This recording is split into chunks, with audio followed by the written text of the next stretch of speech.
let's talk about the iDubbbz situation. I don't really know what to put in the background since this is just gonna be me ranting, so here, have some Black Ops 3 zombies. This whole situation, I don't know what to call it. I mean, I guess you could call it the iDubbbz situation, the Edgegate, the N-word kerfuffle, you know, whatever you want to call it.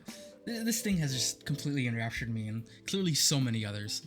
It's just an insane cultural moment that I just can't get out of my head. I have so many thoughts that I need to articulate about this, so I just thought I'd get a video about it just to get it out there. This whole situation is just perfect. It's like a million different cultural phenomena just colliding together, ultimately fusing and just exploding in the result of just this one guy who, you know, for better or for worse, now is the perfect synthesis of all this. Since you clicked on this video, I really doubt you don't know what's going on.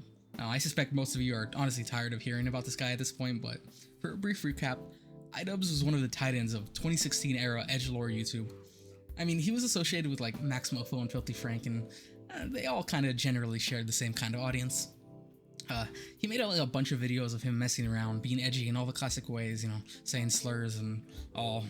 His peak and what really got him the most fame and notoriety was his Content Cop, where he calls out like problematic or annoying YouTubers. These videos were both extremely earnest and part like typical epic ownage takedown in classic YouTuber fashion.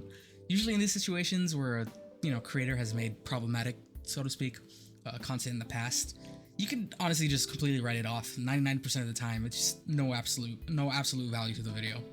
But Content Comp was different. They hold up honestly extremely well, with obvious exceptions. I mean, he picked his targets pretty well, and it's hard to say that the vast majority of them didn't deserve to be called out on their actions. However, the problem is that like after an extremely good point or call out, it would just be juxtaposed with him saying slurs and, you know, his defense of being able to say the N-word or whatever. I mean, his catchphrase was literally just two slurs put together. Since then, he's completely changed his content. You know, as time passed, it was clear that he realized that his old content was needlessly cruel, antisocial, you know, freak behavior type shit. As a viewer, you can honestly tell that his heart wasn't in it as much.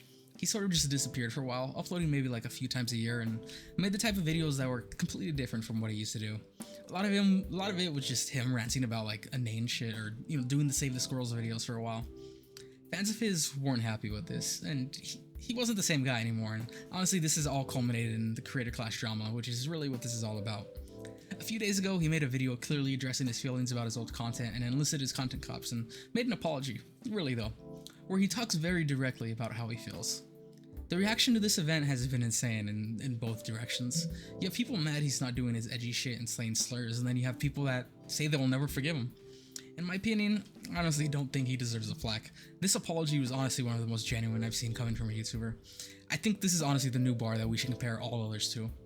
While this is far from the worst thing a YouTuber has done, from his perspective, I feel like it makes perfect sense. I feel that it's really impossible to overstate how much these videos influence like the smelly loser at your school. And, you know, I'll admit I was one of them. These videos came out during a time where, you know, I was susceptible to this kind of shit, you know, I was around that age, and played a part in becoming, you know, a typical high school edgelord during these years. I've since grown up and moved on from enjoying that type of content, but clearly many people haven't. There's a lot of like 20 to 30-year-old guys that haven't moved on and just dream of the glory days of returning to, you know, the glory days of 2016 YouTube, so to speak. And that's where I feel a lot of people attacking iDubbbz come from. They see these new videos and interviews where he says, you know, women are people, respect sex workers, try to be kind to others. And I don't like the audience I've cultivated. You know, the people who evolve in like a petri dish of his own content, they fucking hate it. It's been wild to watch this unfold over the past couple of years. It's like watching Frankenstein try to talk down the monster, except the monster is some guy who posts clips of pink eye on his Instagram. You know, the best way I've seen this described is that this all seems just like a Greek god style punishment. You know, this is full of irony. You know, iDubbbz probably feels like he's in an eternal purgatory having to deal with this over and over again. You know, this whole thing is honestly just a perfect nexus of a couple of, you know, little thoughts I have.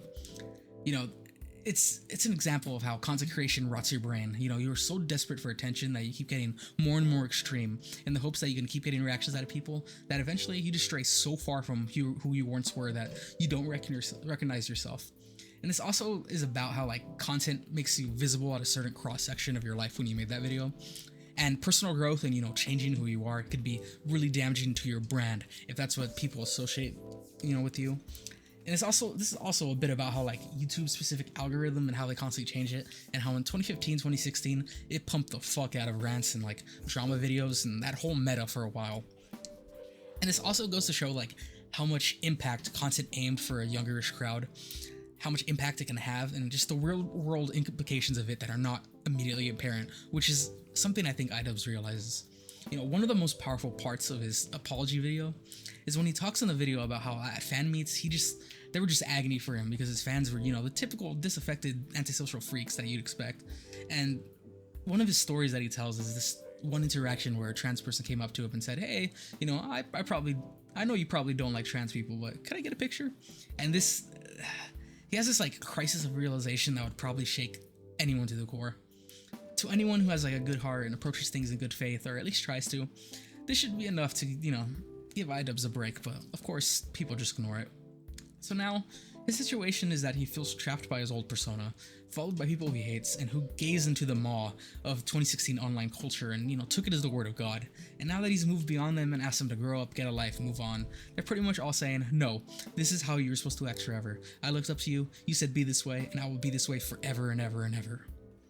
A big part of this that helps his argument and makes us feel so genuine is that he's so clearly mega insecure about his old content. You know, most people from that sphere, they just completely changed their persona, their content, or just never said, you know, anything about it and just quit. So this phenomena has never really been addressed, honestly.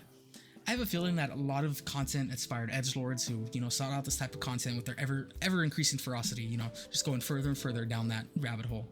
And, you know, when the creators eventually moved on, grew up, just stopped making that type of content, they had to turn to other places to get their fill. You know, this led them to places like 4chan and the whole alt-right as a whole. Most of them, honestly, I believe, don't really give a shit about the politics. They just want a community that they view as edgy and funny, like how they view themselves, I guess. You know, I feel like this thing hasn't really been addressed all that much. So when iDubbbz is forced to come out and talk about it because of Creator Clash and, you know, Sam Hyde, whose fans, you know, by and large are these 4chan migrants, it just came to a head for the first time and made iDubbbz the perfect figurehead for all this. There's been a bunch of videos that try to downplay the role iDubbbz had in this by saying, you know, that's just how it was in 2016, but iDubbbz is completely right when he says that it was this way, in part, because of me and the content I made. 2016 slurred turbo culture had to have come from somewhere. It just like didn't manifest like some divine conception. It had to have an origin from somewhere, and iDubbbz knows it. Unfortunately, he's smart enough and has a soul, which makes it impossible to ignore, and now he has to like deal and rankle with this basically for the rest of his life, knowing that he had a big part in creating this culture and profiting immensely from it. He can't simply walk away and ignore it like everyone else and be content with himself. That's just not how he is.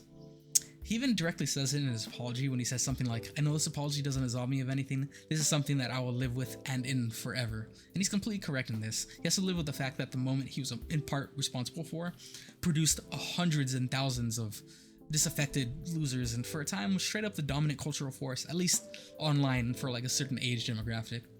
We now live in an online universe made in the 2016, you know, iDubbbz image from now until the end of time. And now the best he can hope for is to wrench some of these new guys over to, you know, caring about people and bettering themselves and having empathy, which, you know, I guess is admirable. It just sucks that the loudest responses have been from people being like, he's cucked for telling people to stop talking shit on his wife, and he's a simp for his wife, someone he's married to. To put it in terms that like they would understand, it's like people literally begging to return to be put in the Matrix, to be put back into the pod, begging like animals to live in the eternal 2016 iDubbbz in a Party City cop outfit saying the N-word forever simulation. It's all pathetic and probably doesn't feel good for him, but the ones that would annoy me the most are the people saying, "Hey, it is what it is, that's just the way things were in 2016, because he knows it wrong. He knows it's wrong.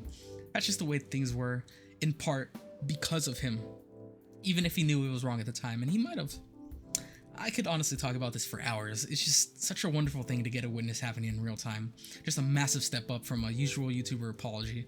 You know, this is honestly the bar that all YouTube apologies should be compared to forever.